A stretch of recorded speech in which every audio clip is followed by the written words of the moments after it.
Tu as fait des choses horribles, tu as fait des choses vraiment dégueulasses, tu regrettes tellement, tu es mal à l'aise, tu as même envie de te suicider. Mon frère, ma soeur, je viens t'annoncer la bonne nouvelle. Je viens te dire qu'il y a une solution pour tout ce que tu as fait. Dieu t'aime toujours parce que tu existes encore, tu vis encore, tu respires encore. Dieu t'aime toujours et il y a encore une solution, mon frère, ma soeur. Allez par tout le monde et prêchez la bonne nouvelle à toute la création. Celui qui croira et qui sera baptisé sera sauvé, mais celui qui ne croira pas sera condamné.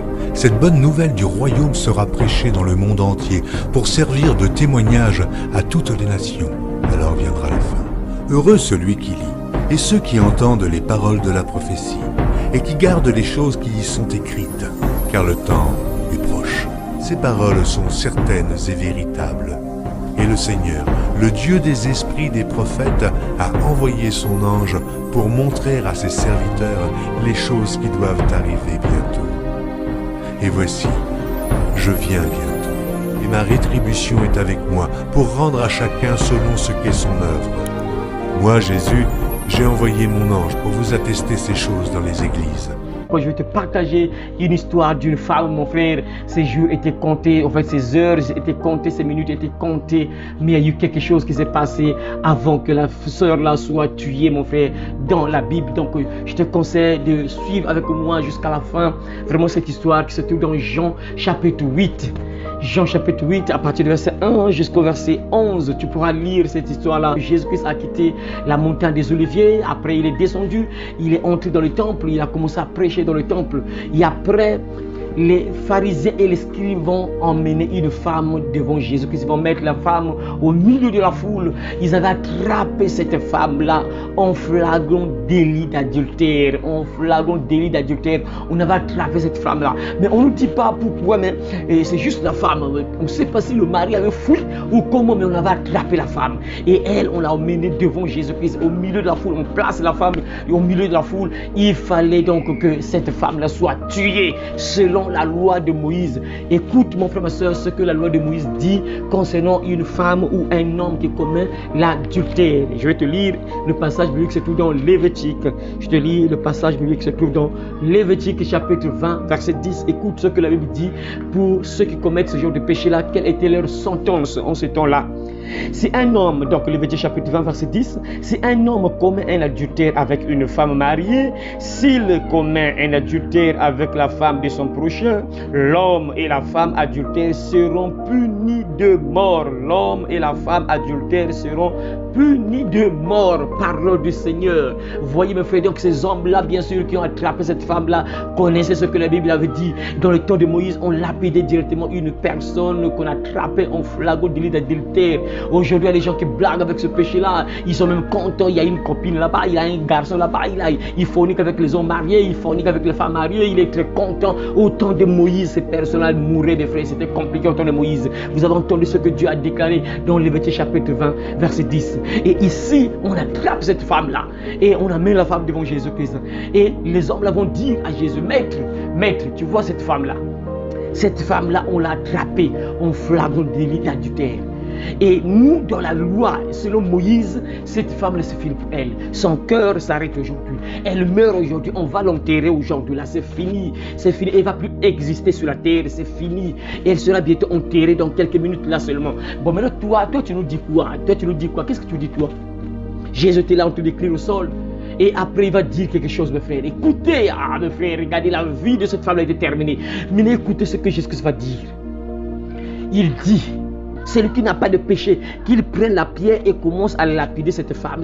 Et la Bible déclare que les gens là étaient accusés par leur conscience parce qu'ils ont compris qu'ils étaient des pécheurs. Ils étaient accusés par leur conscience, mes frères. La Bible est claire, nul n'est parfait. On est tous, mes frères, des pécheurs. On est des pécheurs sauvés par grâce. Parfois, tu as péché hier par pensée, par omission, par acte, peut-être par tes lèvres, tu as dit quelque chose de pas bien, tout ça. On est toujours des pécheurs parce qu'il y a quelque part, il y a toujours une erreur, tu as commis toujours une erreur. Il y a toujours une faute quelque part, mes frères. Et la Bible dit que ces gens-là étaient accusés par leur conscience. Ils savaient qu'ils étaient des pécheurs, mes frères. Et après là, mes frères, qu'est-ce qui va se passer? C'est là où Jésus-Christ va dire ceci. Écoutez, mes frères, lorsque les gens l'ont entendu, ils ont commencé à partir un à un. Et après, la Bible dit quoi? Je lis la partie du verset 9. Quand ils entendirent cela, accusés par leur conscience, ils se retirèrent un à un, depuis le plus âgé jusqu'au dernier. Et Jésus resta seul avec la femme qui était là au milieu. Alors s'étant relevé et ne voyant plus que la femme, Jésus lui dit: Femme, où sont ceux qui t'accusaient? Personne t'a-t-il condamné? Personne t'a-t-il condamné? Elle répondit: Non, Seigneur. Et Jésus lui dit: Je ne te condamne pas non plus. Va et ne pêche plus. Regardez là. Ça, c'est la place là qui nous intéresse beaucoup encore. La place là.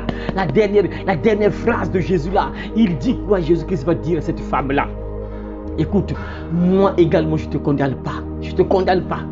Va et ne pêche plus. C'est ça, frère. Tu as besoin de Jésus. Si tu veux sauver ton âme, si tu veux sauver ta vie, ce n'est que Jésus. Sans Jésus, tu es mort. Mort spirituellement. Et c'est l'enfer, la descente aux enfers. Cette femme descendait en enfer, mes frères, ce jour-là. Il fallait que Jésus puisse intervenir. Dieu soit loué parce que Jésus était là. Si Jésus n'était pas là, la femme la descendait en enfer. Mais comme Jésus était là, Jésus lui a accordé une seconde chance d'arranger sa vie, de sauver son âme. C'est ça, frère, Jésus veut dans ce monde pour toi et moi. Il t'a donné encore la possibilité d'être pardonné, d'être sauvé. Tu as encore tout le temps, frère, sœur, quelles que soient les abominations que tu as commis, tu peux t'approcher devant Jésus-Christ, tu peux lui parler. Il est là, ne te dis pas que non, il était parti, non. Il est toujours là. Il a dit: Voici, je suis avec vous jusqu'à la fin du monde. Il est toujours là. Il t'écoute dans ta chambre là où tu te trouves, en route peut-être, au travail là où tu te trouves. Il est avec toi. Il te suffit juste de le parler. Tu le parles, il va entrer dans ta vie, il va te laver. Il fera de toi une nouvelle créature. Tu seras une autre personne. Les choses abominables que tu faisais là, tu vas abandonner ça, frère. Et regardez. Jésus-Christ a prolongé les jours de cette femme-là. C'était terminé pour elle. Elle mourait, mes frères, par des pierres, mes frères, c'est ça. Dans le temps de Moïse, on te lapidait par des pierres. On frappe la pierre, la pierre tombe sur l'œil, ça tombe sur la tête, au corps, jusqu'à ce que tu meurs, frère. Regardez, une mort douloureuse, mes frères. Mais il fallait que Jésus soit là, mes frères. Jésus-Christ a souffert sur la croix pour toi. Il a souffert sur la croix pour toi, mon frère. La Bible déclare dans Ésaïe 53, mais il était blessé pour nos péchés, brisé pour nos iniquités. Le châtiment qui nous donne la paix est retombé sur lui. Ta punition est retombée sur Jésus-Christ. Voilà pourquoi, frère, si tu refuses Jésus, attends-toi à la mort, bien sûr, et aux descentes aux enfers. C'est obligatoire, mon frère.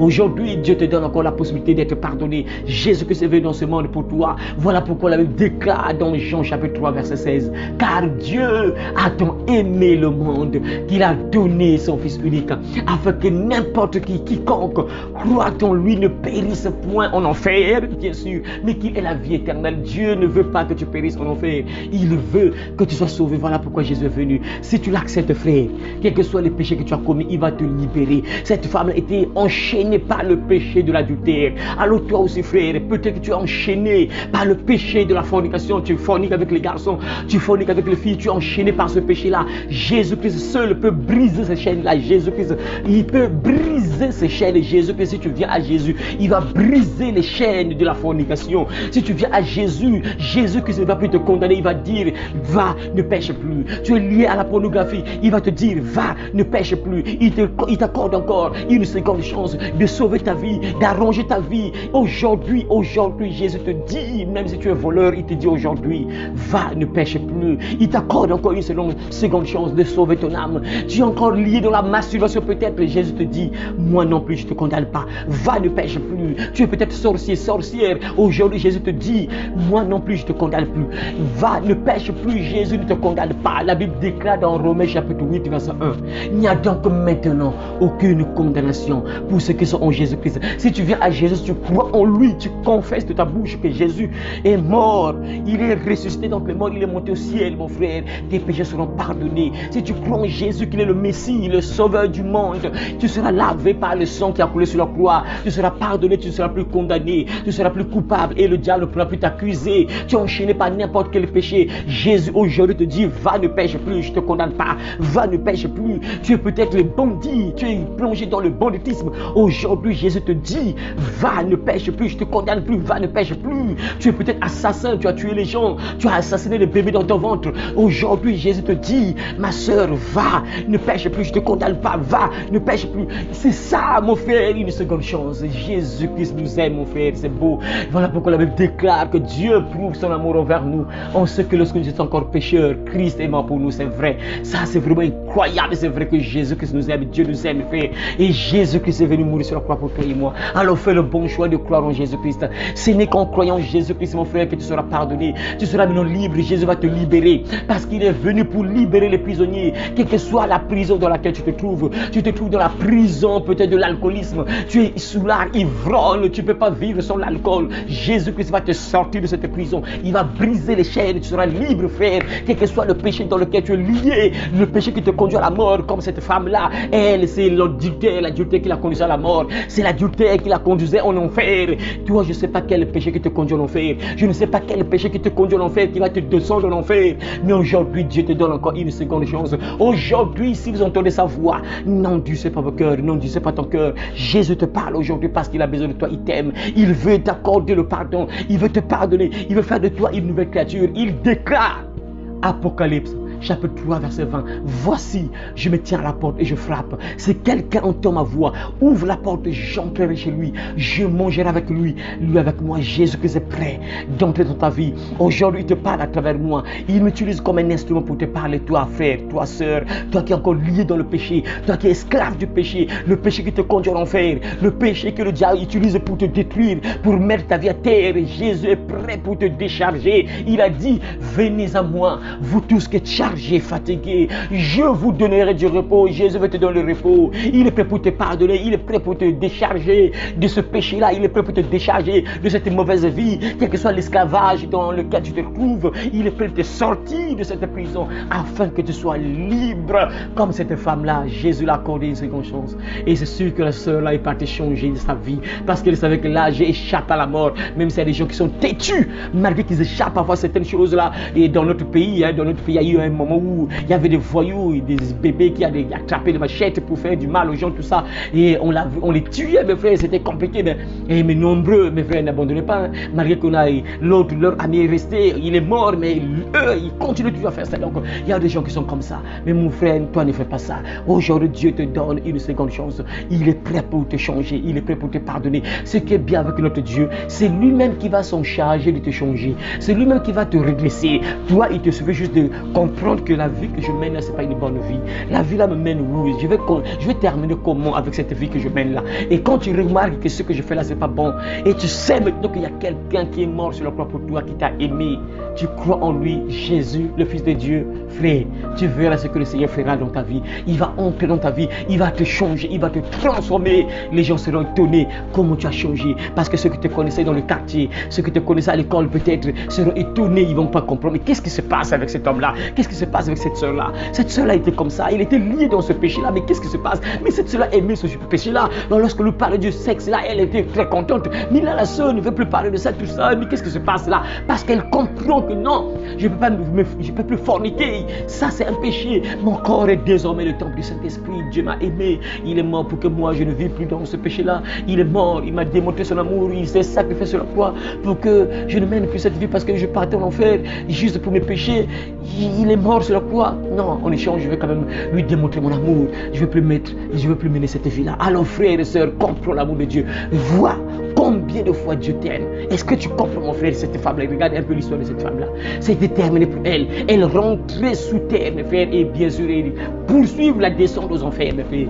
Mais il fallait que Jésus-Christ puisse la sauver. Jésus est venu pour sauver le monde entier. C'est ça, mon frère. Crois au Seigneur Jésus-Christ et tu seras sauvé, toi et ta famille, comme dit la Bible dans Actes des Apôtres, chapitre 16, verset 31. La Bible déclare encore dans Marc, chapitre 16, verset 16. Celui qui croira et qui sera baptisé sera sauvé, même celui qui ne croira pas sera condamné. Et la Bible peut poursuivre encore en disant dans 1 Jean, chapitre 5, verset 12, celui qui a le Fils a la vie, celui qui n'a pas le Fils de Dieu n'a pas la vie. Alors, frères et sœurs, réfléchis, viens à Jésus-Christ, accepte Jésus comme ton Seigneur et Sauveur et tu verras ce qu'il fera dans ta vie. Il va te te changer complètement et les gens seront étonnés. Alors merci beaucoup mes frères et sœurs, vous tous qui avez suivi cette vidéo. Je vous encourage de mettre un pouce bleu pour encourager l'œuvre de Dieu et de partager si c'est possible. Et à très bientôt si Jésus-Christ ne revient pas tout de suite. Amen.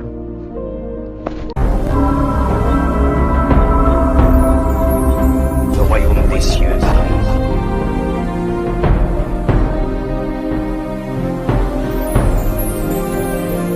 Repentez-vous, car le royaume des cieux est proche.